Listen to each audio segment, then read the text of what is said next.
Hey, good morning, everyone. I'm Cassie Wondersea, one of the information officers with the Alaska team here on the McCash fire outside of Orleans, California.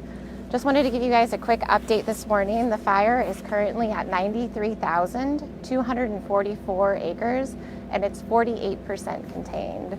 So we have received some precipitation yesterday into this morning, and to talk a little bit more about that and how much we received on the fire area, I've got Byrd, who is our incident meteorologist, with us this morning, and he's with the National Weather Service. So you'll also hear those incident meteorologists referred to as being an IMET on the fire. So Dan, good morning. Thank you so much for joining us here on Breaking It Down. No problem.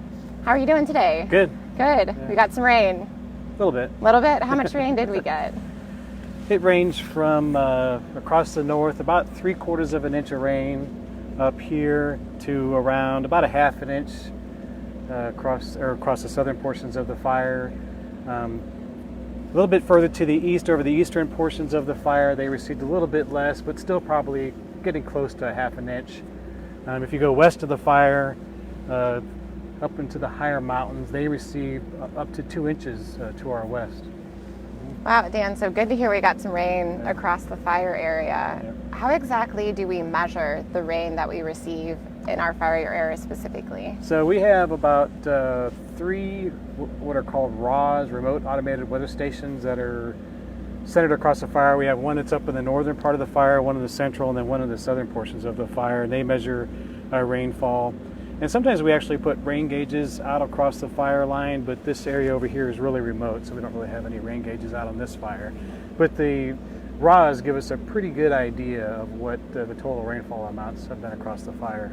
Oh, excellent. And I'll notice, that we receive rainfall differently across the fire area. What causes that difference in rainfall? Well, anytime you're dealing with mountainous terrain, if you have a higher mountain range to your west, we'll just use like the Cascades for example.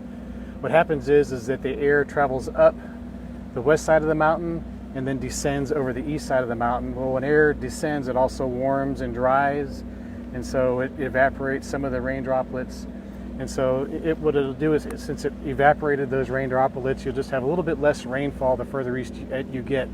If you go even east into the valley, they didn't receive hardly any rainfall at all over in the Sacramento Valley. So.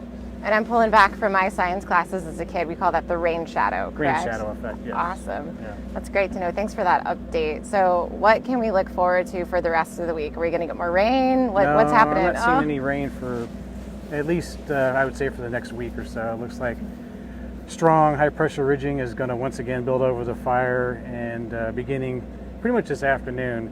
And then we're going to go on a warming and drying trend from Wednesday into the weekend.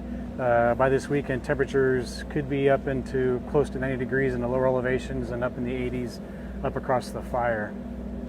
Awesome. Well, Dan, thank you so much for that update. We really appreciate you being here on the fire, having this weather information and knowing what precipitation is coming, if it's going to be hot and dry and windy, is so crucially important for our firefighters out on the line to understand what some of those watch out situations might be or what their workday looks like. So fabulous to have you here with us, and a big thanks to the National Weather Service. So thank you. And thank you to everybody that joined us live. You can check out all of our videos from the incident on YouTube. We've got great content over there, more coming in from the folks out on the fire line. So join us over there on YouTube. The link is in the description for this live video. Thank you so much and have a great day.